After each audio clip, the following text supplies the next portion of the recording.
YouTube వాళ్ళు monetisation పాలసీలో కొన్ని అప్డేట్స్ని తీసుకుని వచ్చారు. అవి కూడా జూలై 15, 22వ తేదీ నుంచి అమల్లోకి వస్తున్నాయి. అయితే వాళ్ళు మానిటైజేషన్ పాలసీలు చేంజ్ చేసిన వాటిపై మీరైతే కంగారు పడాల్సిన పని అయితే లేదు.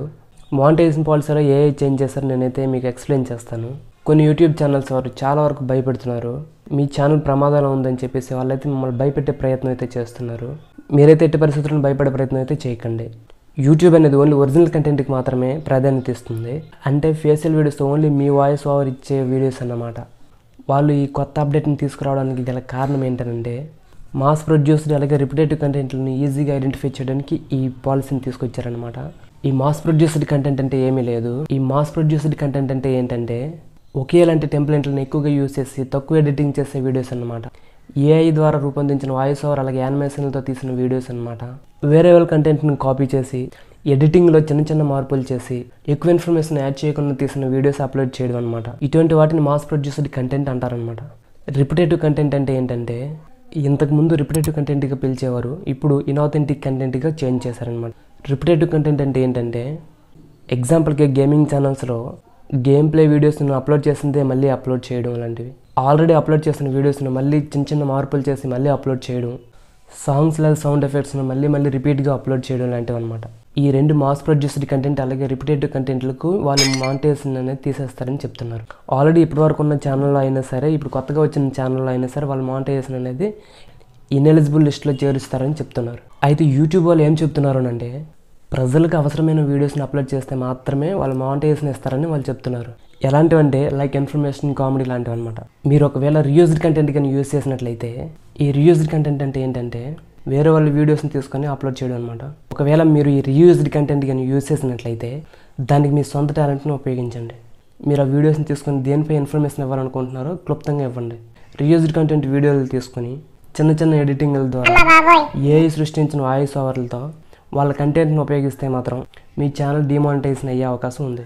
ఏఐతో తయారు చేసిన తక్కువ క్వాలిటీ వీడియోలను లేదా రిపీట్గా పెట్టే వీడియోలకు మానిటైజేషన్ ఎవరని వాళ్ళు చెప్తున్నారు. ఒకవేళ ఏఐని యూజ్ చేసినా కానీ అందులో మీరు ఇచ్చే ఇన్ఫర్మేషన్ అనేది ఎక్కువగా ఉండాలి. ఎక్కువగా ఉండేలా చూసుకోండి. మీరు యూట్యూబ్ పార్ట్నర్ ప్రోగ్రాంలో చేరడానికి వాళ్ళు చేంజ్ అయితే కొత్తగా ఏం చేయలేదు.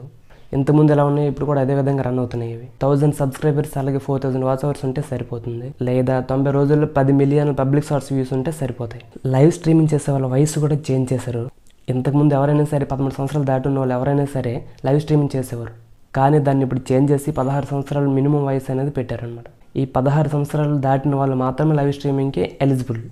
ఇది కూడా జూలై 22వ తేదీ నుంచి అమల్లోకి తీసుకొస్తున్నారు. అలాగే ఆన్లైన్ బెట్టింగ్ విషయానికి వస్తే ఆన్లైన్ బెట్టింగ్ సైట్లను ప్రోత్సహించే ఇటువంటి కంటెంట్ని క్రియేట్ చేయడానికి కనీసం 18 సంవత్సరాలు ఉండాలని చెప్పేసి వాళ్ళు చెప్తున్నారు. గూగుల్లో ఉన్నటువంటి బెట్టింగ్ సైట్ల లింకులు, లోగోలు, వెర్బల్ రెఫరెన్స్లు వాళ్ళు అనుమతించమని చెప్తున్నారు.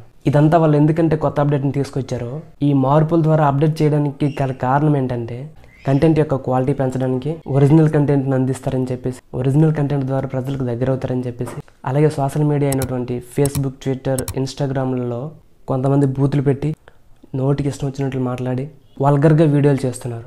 ఇటువంటి వీడియోస్ చేసే వాళ్ళు కూడా సోషల్ మీడియాలో అప్లోడ్ చేసినా సరే యూట్యూబ్లో మానిటైజేషన్ తీసేస్తామని వాళ్ళు చెప్తున్నారు. So take care. మొత్తానికి ఈ అప్డేట్ని తీసుకురావడానికి గల కారణం ఏంటి, ఇందులో ఏ చేంజ్ చేస్తారో ఇంకోసారి చూసుకున్నట్లయితే మాస్ ప్రొడ్యూస్డ్ అలాగే రిపిటేటివ్ కంటెంట్ని ఈజీగా ఐడెంటిఫై చేయడానికి. మాస్ ప్రొడ్యూస్డ్ కంటెంట్ అంటే వేరే వాళ్ళు క్రియేట్ చేసుకున్నటువంటి వీడియోని తీసుకుని వచ్చి మీ ఛానల్లో అప్లోడ్ చేయడం. అలాగే రిపిటేటివ్ కంటెంట్ అంటే మీరు క్రియేట్ చేసుకున్నటువంటి వీడియో ఏదైతే ఉందో ఆ వీడియో వైరల్ అవుతుందని చెప్పేసి మళ్ళీ అదే వీడియోను మళ్ళీ మీ ఛానల్ అప్లోడ్ చేయడం, మళ్ళీ వైరల్ అవుతుందని చెప్పేసి మళ్ళీ ఆ వీడియోను తీసుకెళ్ళి మళ్ళీ మీ ఛానల్ అప్లోడ్ చేయడం. ఇలా చేస్తే దీన్ని రిపిటేటివ్ కంటెంట్ అంటారు.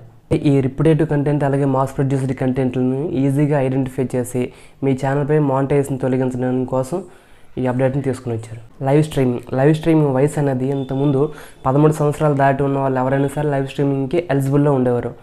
దాన్ని ఇప్పుడు మార్పు చేసి 13 నుంచి 16 సంవత్సరాల వరకు తీసుకుని వచ్చారనమాట.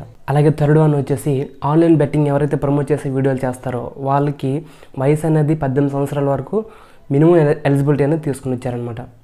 మీరు యూట్యూబ్ పార్ట్నర్ ప్రోగ్రాంలో చేరడానికి ఎటువంటి చేంజ్ కూడా ఇందులో తీసుకురాలేదు. ఇంతకుముందు ఎలా ఉన్నాయో ఇప్పుడు కూడా అదే విధంగా రన్ అవుతున్నాయి. అండ్ వాళ్ళు తీసుకొచ్చిన చేంజ్ ఏంటంటే మాస్ ప్రొడ్యూస్డ్ కంటెంట్ అలాగే రిపిటేటివ్ కంటెంట్ని ఈజీగా ఐడెంటిఫై చేయడానికి లైవ్ స్ట్రీమింగ్ వయసు 13 సంవత్సరాల నుంచి 16 సంవత్సరాలకు పెంచారు. ఇది కూడా జూలై 22వ తేదీ నుంచి అమలు చేస్తారు.